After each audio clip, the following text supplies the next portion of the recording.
George Floyd's murder inspired the world to stand up and fight. As a state elected official, what policies would you support to reform our police and criminal justice system?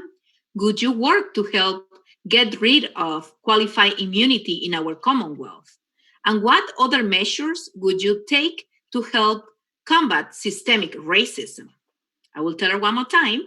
This year, we saw the tragic loss of Black lives at the hands of police. George Floyd's murder inspired the world to stand up and fight. As a state elected official, what policies would you support to reform our police and criminal justice system? Would you work to help get rid of qualified immunity in our Commonwealth? And what other measures would you take to help combat systemic racism, Candy? You have 90 seconds. Ooh, what a question, Rosa. I should have just let that ride with you.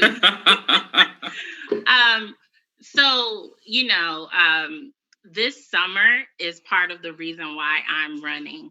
As I watched what was happening and saw my community respond, I realized that it is time for all of us to get up and do our part to change policing in our community. So I am the wife of a law enforcement officer. I know how hard good police and law enforcement officers work. I know how they work overtime. They do all of these things that are not within their job description. Those are the officers who uphold the law. We have to start holding the officers who break the law, who break policy. We have to hold them accountable. You should not be able to harm and kill people and have qualified immunity. You should not be able to harm and kill people and go move to the next county when you're fired from one county. We have to end all of those practices. So we have to end those practices. And we have to begin training our police officers to address bias. We need to diversify our police departments. And this is something as a legislator that can be mandated and also funded. So I think this year there was a huge missed opportunity to address the qualified immunity issue. And that would be one of the top issues for me and our effort to reform the criminal justice system. Thank you. All right. Pam, you go next. You have 90 seconds. Okay, thank you. I'd like to see us look at criminal justice reform from policing to sentencing. We need to look at the entire system, the way the police use their discretion, the way prosecutors use theirs, and the way judges use their discretion in sentencing. I'd like to see us remove mandatory minimums.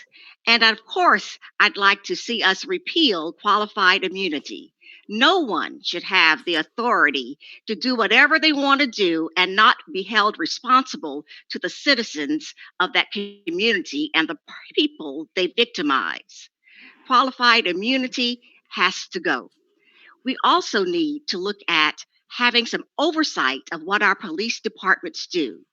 Citizen review boards, they're the starting point, but we have to make sure if we institute them that they are effective. There's no sense in having a citizens review board that is just a straw man sitting there for public, to look good to the public, but can't get anything done.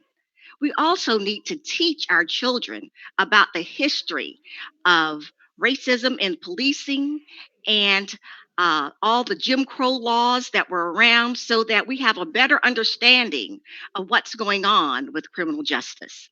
So I believe in criminal justice reform, as I said, from policing to prosecuting to sentencing. We need to look at it all. Thank you. Thank you, Pam. So, Rosha, now it is your turn. Well, thank you for that question. And I just want to be very clear here. With everything that happened with George Floyd and seeing how he died in front of our eyes, that made me march in DC for 7 days straight from the Capitol building to the White House because I felt like my life did not matter, or that my mom would get a call saying that I died simply of going to get Skittles or not using my blinker. African Americans and the Latinx community comprise of well over half of all the prisoners, and even though even though they only make up 1/4 of the U.S. population. That is why we must sponsor legislation to establish standardized training across the Commonwealth with inputs from the community, including activists and leaders from the civil rights organizations.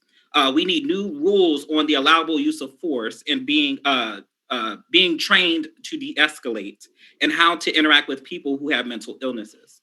Fund and required body cameras for law enforcement officers to make it easier to hold them accountable. We need to require police departments in state to collect data on all policy shootings and deaths to hold them accountable as well. When it comes to qualifying immunity, yes, that needs to be repealed, because if passed, it could save great numbers of Black and Brown lives in the hands of law enforcement. Thank you. Thank you, Rosha. Naisha, it is your turn and you have 90 seconds. This is something that is dear to my heart. I didn't start protesting racial injustice with George Floyd's murder.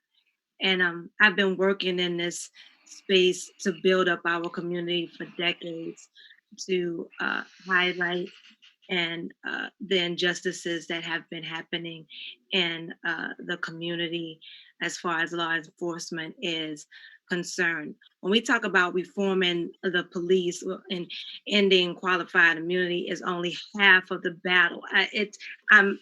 In addition to that, we need to deburden the police.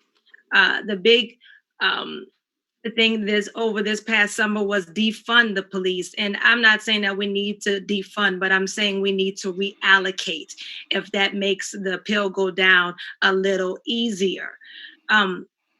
We need to remove those burdens of unrelated police work. And if we reallocate the money into places where the police can get that type of training, or they can have experts come in and help, that would help. I've always said that we need to look at a way for our police to be more a part of the community that they serve in.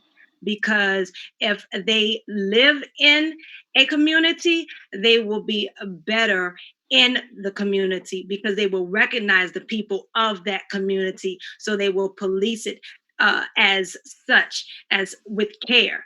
You live outside of the county that you're policing in, you have no care for the people who live there. As a Black mother of 4 children, Thank you. this is near and dear to me.